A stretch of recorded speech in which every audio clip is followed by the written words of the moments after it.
Thank you very much.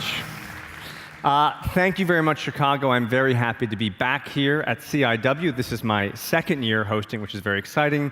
And it's great to be here for the very fourth year of this event, which is rapidly becoming a kind of substantial piece of Chicago's intellectual infrastructure. So that's an exciting thing and a big deal. And I'm specifically happy to be here talking about places and spaces here specifically in Chicago and before you guys, because as a New Yorker, I can readily and somewhat awkwardly admit that Chicago is an amazing city.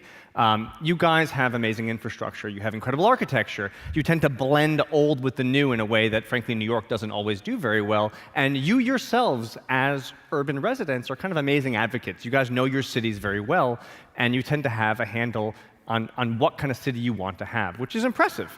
And I think what's interesting is also to think about, which we don't do all that often, is how does the specific nature of the urban environment in which you live impact you? I mean, is it fair to say that my anxiety level is higher given where I live versus yours where you live, right? Like New York is a kind of a stressful, insane place, and Chicago just happens to be a sort of healthier and happier environment. But I would say, on the whole, there tends to be a little bit of a prejudice when it comes to thinking about our cities. I mean, we're perfectly happy to walk into a museum, look at a piece of artwork, think about the details of the artist and the brush strokes and the history of when it was painted and so forth. We'll look at a piece of sculpture and think the same thing. But when we think about a public space, if it's a great public space, we go there and we read a book or we get a coffee, right? If we're at our offices, our places of work, we'll take the train, we'll get to our office, and we don't celebrate the fact that the heat gets your body temperature to 97 degrees and you're happy about it, right? You only kind of complain if the heat doesn't work. Our expectations for our infrastructure are very high. Either it works or it sucks, right? Which is an interesting thing, right? Because art doesn't have to fall into that category. And it's interesting that we tend not to analyze our cities in that way, but the reality is they're designed, right? They're specific. They're not arbitrary. They haven't just been there a priori from the beginning. Someone thought about these issues. They've taken on these issues. And for me, I wasn't always necessarily aware of that reality. And I want to give you guys a kind of a small anecdote or a lesson that I was given quite early in my academic career that radically changed how I think about the built environment and design in general. It was a simple lesson, really. It was just the difference, and anyone who's taken an art history class might know it. It was the simple difference between a Romanesque arch and a Gothic arch. Pretty simple. Teacher says to me, a Romanesque arch is a semicircular, heavy, stone, rusticated thing. It's low and it's hard and it's heavy. Okay, that's fine. And conversely, she says, a Gothic arch is tall and elongated and spindly and thin. Okay, fine. So one's taller than the other, one is semicircular, one is pointy. But then she then goes on to add that Romanesque churches were oftentimes located outside of cities, and they were oftentimes attacked by marauders. So the building had to simultaneously function as a garrison to protect its inhabitants, but also had to be a house of worship. So all of a sudden, that heavy stone arch had a programmatic functional requirement, right?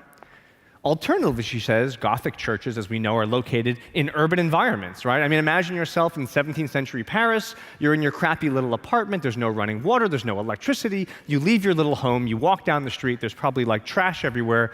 And you would walk into the single largest interior volume of your entire life. You'd look up. You'd see this incredible roof. You wouldn't believe how magically through these paper-thin glass walls somehow could that roof be held up. And in that moment, you might imagine that the divine was possible. And that strategy, that realization kind of blew my mind. The idea that a building doesn't necessarily look the way it looks for aesthetic preferences. It's not about the proclivity of the architect.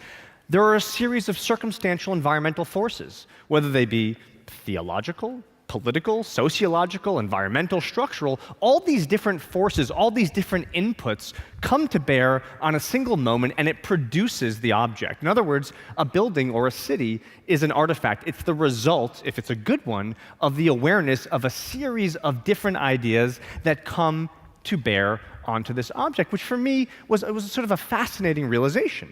And when I think about the work that we do when we're designing buildings ourselves, whether we're designing a house in Michigan that happens to be located near, say, Lake Michigan, the proximity to that site, right? The wind off the lake, the way in which one wants to look at that lake should dramatically transform the building. When I teach architecture, I tell my students, if I can take your building, pick up your design, let's say it's located in Boston, move it to Topeka, that's a crappy building.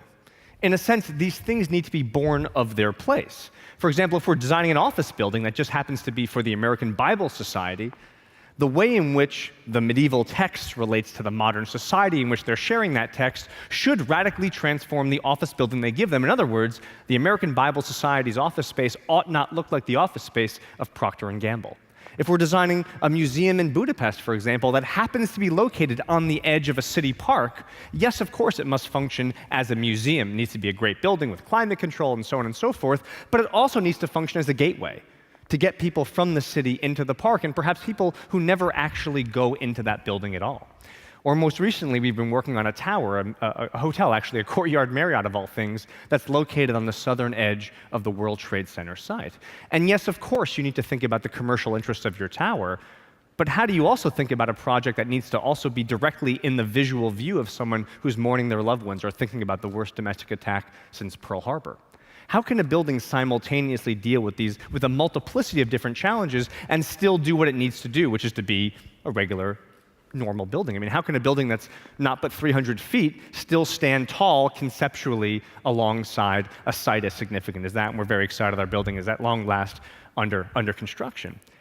But the way in which we understand place, the way in which we become aware of the circumstances around us, informs the building that's designed and ultimately informs those of us around it when we experience these buildings. But this is not necessarily a universal rule. I mean, there's a lot of bad buildings in bad cities that don't do this work. And I just spent the last 3 months filming a new show in China called How China Works. And I will tell you, China doesn't follow these rules. Frankly, they use the sort of copy and paste mentality of architecture, that if a building works, I bet it'll work again 47 times in the same town. And that's fine to satisfy their urbanization issues, because they're rapidly moving to 70% urbanization in the next couple of years, which will be 1 billion people in cities, which is great, but they're going to have some issues. They're going to have some crises of the performance of their cities. The idea of specificity in Chinese urban planning is to change the color of the roof, right? And you can imagine how impactful that is for the residents inside that city. And in the work that we've done in television, some of you might know I've hosted a TV show called Build It Bigger, and I had a fairly amazing opportunity to get to travel all around the world over the last 7 or 8 years, something like 55 or 60 countries, Azerbaijan and Africa and Serbia and all over China and Latin America and so forth. But what was interesting to me was to begin to understand how similar programs, how similar projects, similar typologies made manifest in different cultures. How does the culture, how does the climate, how does the politics of a given city impact a building? You know, if I'm climbing on top of a skyscraper that's perhaps located here in Chicago, how did the heights of adjacent local famous buildings impact the setbacks of this tower? How does the meteorological condition here in Chicago, right, namely the wind, how does the wind impact the way in which the structure of the building is designed? How is this building inextricably born of Chicago, both tied to its urban history and to its weather? You know, hanging off the side of a tower in the Middle East, in Kuwait, how does the path of the sun in Kuwait City? How does the availability and the historic relationship with mosaic tiling change the structure, the cladding, the material logic of a building? You know, this building would make absolutely no sense were it to be relocated and built here in Chicago, and that's a good thing. You know, hanging off the side of other towers in China, for example, how does the need for architectural iconography, the redefinition of a new city, and thinking about the path of the wind transform the crown of what was now the second tallest building in Shanghai? Most recently, I had the opportunity about 3 weeks ago to experience now the tallest building in China, and you can see I'm standing on some super safe chicken wire about 2,000 feet in the air. There's no OSHA in China, FYI. And this will now be the crowning achievement of the master plan of Pudong in downtown Shanghai. That is the Shanghai Tower. And even the twisting form of this building takes into account the seismicity of China as well as the path of the wind. You know, this building in all of its formal interest is actually truly a part of Shanghai's culture. And in fact, if you look into this building, it's a double-skin building with public spaces located in the sky, which are interpretations of the hutong, the traditional courtyard housing in Beijing and Shanghai. So there's something that's born of its place in every aspect of the technology and the design of that building. Even walking on bridges in San Francisco, right? The seismicity that you have in San Francisco impacts the design of the bridges very differently than, for example, the typhoons that impact bridges built in Hong Kong. And so sustainability, for example, green design is a kind of a nice buzzword. It talks about, you know, how buildings deal with the sun and so forth and the wind, but the reality is it's not about noticing a few environmental impacts, but rather it's staying open and mindful and receptive to all of them and allowing those things to transform the building and inherently transform the city. Now, if you would, yes, of course, and a lot of what I do is just hanging off the side of buildings in general for the sake of being funny, but really the reality is what I want to do is show you guys one project very quickly and talk a little bit how, in this case, this is a hotel, right? I've showed you some hotels in America, but how does a hotel, in this case in Abu Dhabi, demonstrate what's happening in Abu Dhabi? How does it think about the history of Abu Dhabi, the people, the culture, the climate, the religion, as well as the ambitions for the future? How can one project, one place, one space embed itself so firmly in the culture and the climate that it can represent all of these things and fundamentally succeed at being a better building in that place? Now, in this case, this is something called the Yas Hotel. It was a building that was being built to celebrate Abu Dhabi winning the right to have the Formula One. Now, many of you might know Abu Dhabi is the capital emirate of the United Arab Emirates, most famously known as the sister emirate to Dubai. We all know the story of Dubai, its infamous rise and subsequent fall. Abu Dhabi's had a slightly better trajectory, kind of slowly growing over the last 20, 30 years. And this is, in a sense, their coming out party, right? They've won the right to have this race. It's a big deal. It's Formula One. It's a huge race. For those of us who don't know, outside of America, F1 racing is the biggest thing in the world, bigger than football even, and they want to celebrate that. So what do? They design a hotel, an amazing, interesting, wacky 500-key hotel that literally has race cars that go through the building. Quite literally, the building pulls apart, and cars decelerate from 200 miles an hour, zip alongside the building, and make a shitload of noise. But apparently, it's like an amazing thing, and people love it. But apart from some of the ridiculousness that you can do when you have lots of oil money, for me, what I find kind of fascinating, if we look at the building, right, what do we see? If we kind of try and read the architecture and think about how might the circumstances of its place have impacted the architecture, what do we see? We see something weird sitting on top of this building, right? Sort of a weird netting of some kind of floating thing on top of the building. What is that? And for me, what's kind of amazing is the architect, when they first came to Abu Dhabi to think about how to intervene, how to design in this context, in this climate, they didn't just look at the history of architecture in Abu Dhabi, they looked at the history of fashion.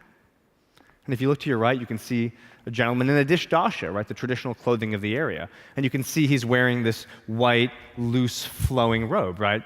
And is the white color aesthetic, right? Why is it white? It's white because it reflects solar radiation, right? Because you don't wear a black t-shirt in the summer, right? He wants to say, cool, he's moving the sun off his body. And you can also notice it's not very tight, right? It's a flowing white robe. It's not like a pair of skinny jeans. Why is he wearing a loose outfit? Is it because he just is trying to hide something? I mean, certainly there are some religious and cultural reasons for modesty in the region. That's for sure the case. But there's also a physical gap between the cloth and his body. That's passive cooling. That's the stack effect. That's the exact same reason why if you light a fire in your chimney, in your fireplace, the smoke goes up your chimney, not into your living room, right? There's a pressure difference. And he is leveraging that change in pressure and having air naturally move up his body and cool himself for free, right? And so in a sense, if this became a successful technology to manage the environment for 1,000 years in the desert, could you also wrap a building? Could you wrap it in a steel and glass grid shell that could actually imply the geometry of the building below you, but each one of those panels could actually have something called a frit pattern, a polka dot, that could reflect solar radiation, but at the same time let you see through it, and all the while create that passive cooling to cool the building. But what's so interesting is that while it serves an environmental function by day, as the sun sets and the night comes, the building can start to communicate. And each one of those glass panels has an LED that can change color. So for example, if the Ferrari team wins the race, the building can talk to you about it. But for me, what's amazing is that this building doesn't just look like a formally willful, exciting piece of aesthetically designed architecture, but it's the result of an interpretation. An understanding of the history of Abu Dhabi, the fashion, the climate, the culture, as well as the ambitions of where they want to be and where they want to go. And at its best, when you have a building that is focused on what's around it, its awareness of itself, its community, its climate, its place, its culture, you get good architecture.